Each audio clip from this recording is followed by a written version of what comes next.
어떻게 살아가는 것이 하나님의 부르심으로 살아가는 삶일까요? 성경은요, 돌라와 야일이 모두 다 죽음을 맞이했다라고 하는 기록을 하고 있습니다. 두 사람은요, 하나님의 부르심 속에서 다른 인생을 살아갔지만 결국의 결말은 죽음이라고 하는 결말을 맞게 됩니다. 여러분, 마찬가지입니다. 우리도 결국 육신의 죽음을 맞이하게 될 것이에요. 우리가 인생의 앞날에 있어서 분명하게 아는 것은요, 우리는 못 다 죽는다라고 하는 거예요. 이 죽음이라고 하는 인생의 결말을 바라보며 인생의 허무함과 허망함만을 바라보는 어리석은 길을 걸어가지 않기를 간절히 원합니다. 우리의 인생은요, 죽음을 맞이할 수밖에 없지만 그 죽음이 우리의 끝은 아닙니다.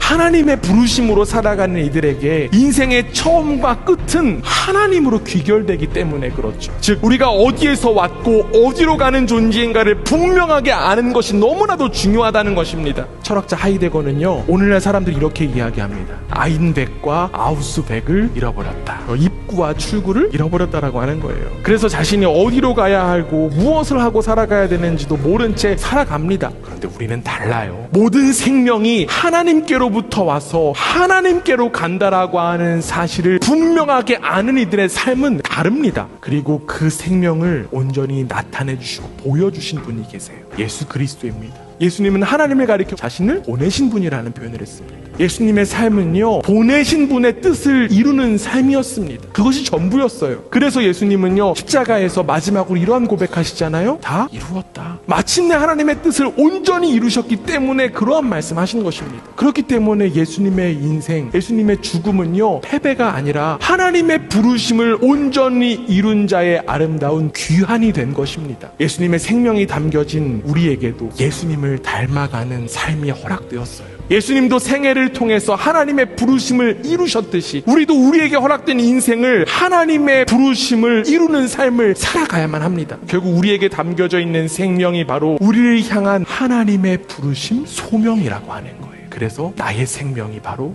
부르심이다라고 이야기할 수 있습니다.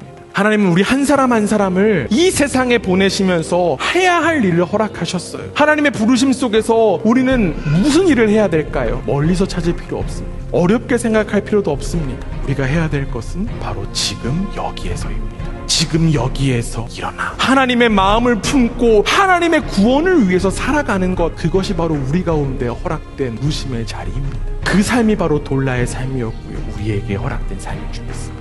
지금 여기에서 하나님의 부르심으로 살아가는 삶 분명히 쉽지 않을 거예요. 어려운 일도 많을 것입니다. 그러나 하나님의 부르심으로 살아가는 인생을 이끄시는 분이 하나님임을 바라보며 우리와 동행하시는 성령 하나님과 함께 다시금 일어나는 우리 모두가 되기를 간절히 원합니다. 우리에게 허락된 이 한 주간의 삶, 하나님의 부르심으로 살아가는 복된 한 주가 되기를 축원합니다. 한 번뿐인 인생, 욕심과 만족을 채우는 일에 열심을 다하기보다 주님의 품에 안기는 그날까지 하나님의 구원의 역사에 귀히 쓰임받는 저와 여러분, 그리고 우리 그라치 반석교회가 되기를 주님의 이름으로 축원합니다.